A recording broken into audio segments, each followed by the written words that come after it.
Hi everyone! This is Mommy here. Tara, samahan niyo ako sa ikatatlong practice namin sa graduation. Ngayon, dito po kami magpa-practice kung saan yung venue namin sa graduation.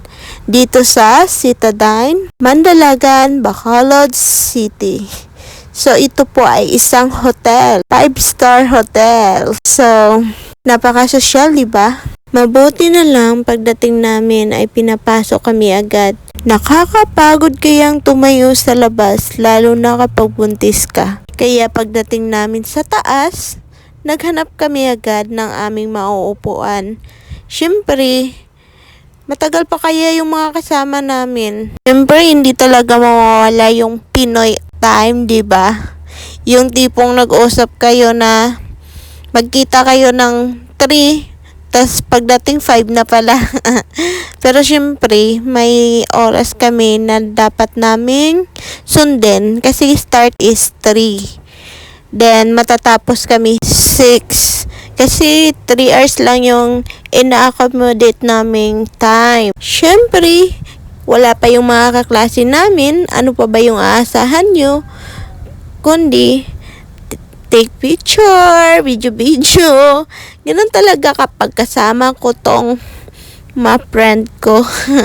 Ikaw ba naman makapasok sa 5-star hotel, diba? O, diba? Tingnan nyo, parang hindi lang buntis, no?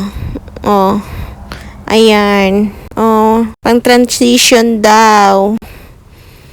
1, 2, 3, go! At ito, busy na naman yung kaibigan ko. Ewan ko sino yung sinachat niya.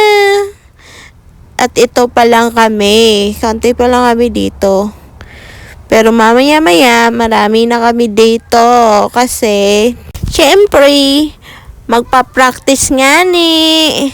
At ito, pagpasok ko, nakita ko na agad yung isa naming kaklase na kaibigan din namin, syempre. Gawin pa yatang rampahan itong stage ng Citadine. O, diba? Patawa-tawanin tong si Janelle, o. Kamusta na kaya si Janelle? Tumubo na kaya yung buhok niya sa ulo niya? Ang isang to at si Janelle, yung programmer namin sa Capstone. At ito naman si Gio, yung naka-white na patango-tango lang. Yung tipong parang walang problema kasi ang tahimik niya lang. Pero baka hindi natin alam, may iniinda pala siyang problema. At ito naman, natatawa ako sa isang to kasi nagpa-practice na siya kung paano daw kumuha ng diploma. Kaya ayun, tumawa na din si Janelle na para bang hindi lutang minsan.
Ang kantang Mapa ay ihahandog namin sa aming mga magulang. Yan ang kakantahin namin kapag magbibigay na kami ng gifts sa aming mga parents. Kaya ito, bumalik na kami sa aming upuan.